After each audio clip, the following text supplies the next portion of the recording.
வணக்கமுங்க. நம்ம இன்னைக்கு வேதம் ஃபார் யூ சேனல்ல ஒத்த சொல்லி கொம்புக்கும் ரெட்டை சொல்லி கொம்புக்கும் இருக்க வேறுபாடு தாங்க பார்க்க போகிறோம். இந்தியா மேட்ச் ஜெயிச்ச குஷியில் இந்திய கொடி அப்படின்னு போஸ்ட் பண்ணுறதுக்கு பதிலாக இந்திய கோடி அப்படின்னு போஸ்ட் பண்ணிடுவோம்.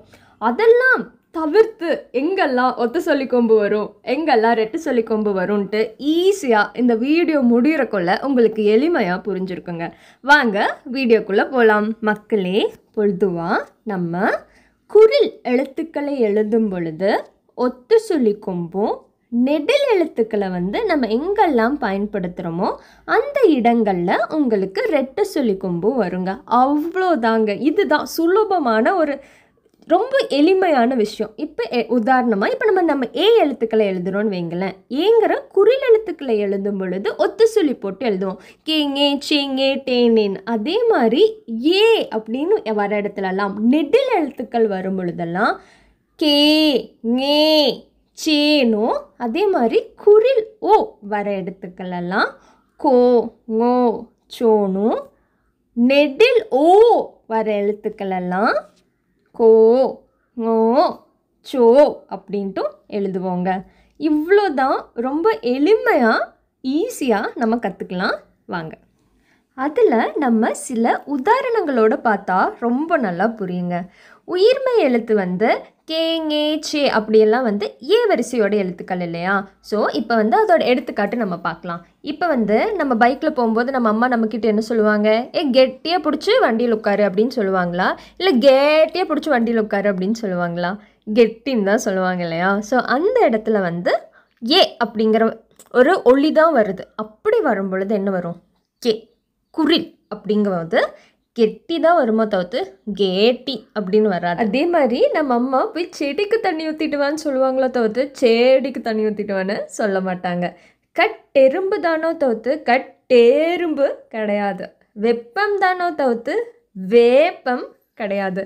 ஸோ நீங்கள் சொல்லி பாருங்கள். நீங்கள் சொல்லி பார்க்கும் பொழுது குறில் ஓசை வந்துச்சுன்னா அந்த இடத்துலலாம் கண்டிப்பாக ஒத்து சொல்லி கொம்பு தான் வரும். நீங்கள் சொல்லும்போது நெடில் ஓசை வந்ததுன்னா ரெட்டை சொல்லி கொம்பு வரும். அதுக்கும் சில எடுத்துக்காட்டு பார்க்கலாம்.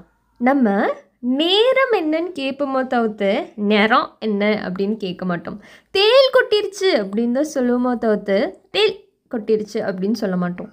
பேருந்து நிலையம் அப்படின்னு தான் சொல்லுவோமோ தவிர்த்து பெருந்து வந்துருச்சு அப்படின்னு சொல்ல மாட்டோம். அம்மா நான் இன்னைக்கு போய் மேசை மேலே உட்காந்தேன் அப்படின்னு சொல்லுவோமா தவிர்த்து மெசை மேலே உட்காந்தோம் அப்படின்னு சொல்ல மாட்டோம் இல்லையா? ஸோ நீங்கள் சொல்லி பாருங்கள். நீங்கள் சொல்லி பார்த்தாலே கண்டிப்பாக ஒத்து சொல்லியா ரெட்டு சொல்லியான்னு கண்டுபிடிக்கலாம். அடுத்து நம்ம பேசும்போது குறில் ஓ அப்படிங்கிற ஒலி எங்கெல்லாம் வருதோ அங்கெல்லாம் ஒத்து சொல்லி கொம்பு வருங்க.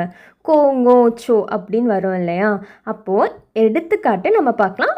ஈஸியாக புரியும். கொக்கு கொக்கு நெட்ட கொக்கு, நெட்ட கொக்கு இட்ட முட்டை கட்ட முட்டைன்னு சொல்லுமா தோத்து கோக்கு நெட்ட கோக்கு அப்படின்னு நம்ம சொல்ல மாட்டோம் இல்லையா? ஸோ அந்த இடத்துல ஒத்து சொல்லி கொம்பு தான் வரும். சொந்தம் என்ன பந்தம் என்னன்னு பாட்டு மட்டும் பாடுவோம், ஆனால் சோந்தம்னு எழுதி வைப்போம். அங்கே என்ன வருது? ஓ குறில் ஓ வருது. அந்த இடத்துல சொந்தம் தான் வருமோ தோத்து சோந்தம் வராது. பொங்கலோ பொங்கல் அப்படின்னு நம்ம சொல்கிறோங்க. அதனால் பொங்கல் தானோ தவிர்த்து பொங்கல் அப்படின்னு சொல்ல மாட்டோம் இல்லையா? நீங்கள் எழுதும் பொழுது சொல்லி பாருங்கள். ஓவா ஓவான்னு அப்போவே நம்ம கரெக்டாக கண்டுபிடிச்சிடலாம்.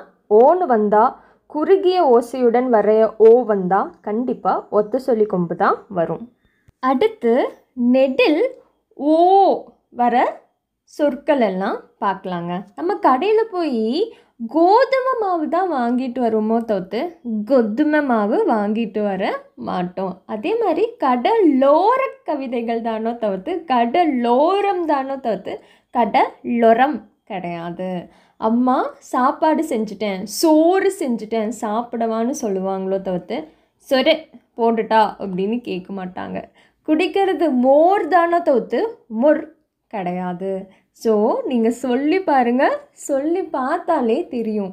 ஓ அப்படிங்கிற ஒலி வர எல்லா இடத்துலையுமே பார்த்தீங்கன்னா ரெட்டை சொல்லி கொம்பு தான் வரும். அதே மாதிரி ஓ குறுகிய குறிலை நீங்கள் எழுதும் பொழுது ஒத்த சொல்லி கொம்பு தான் வரும்.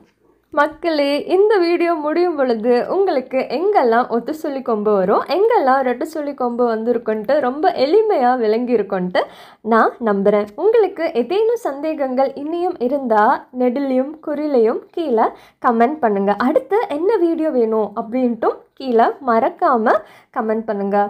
இந்த வீடியோ உங்களுக்கு பயனுள்ளதாக அமைஞ்சிருக்குன்ட்டு நான் நம்புகிறேன். மீண்டும் அடுத்த முறை வேதம் ஃபார் யூ சேனலில் இன்னொரு பயனுள்ள வீடியோவில் சந்திக்கலாம். இப்படிக்கு நான் சிந்து ஹரிஹரசுதன்.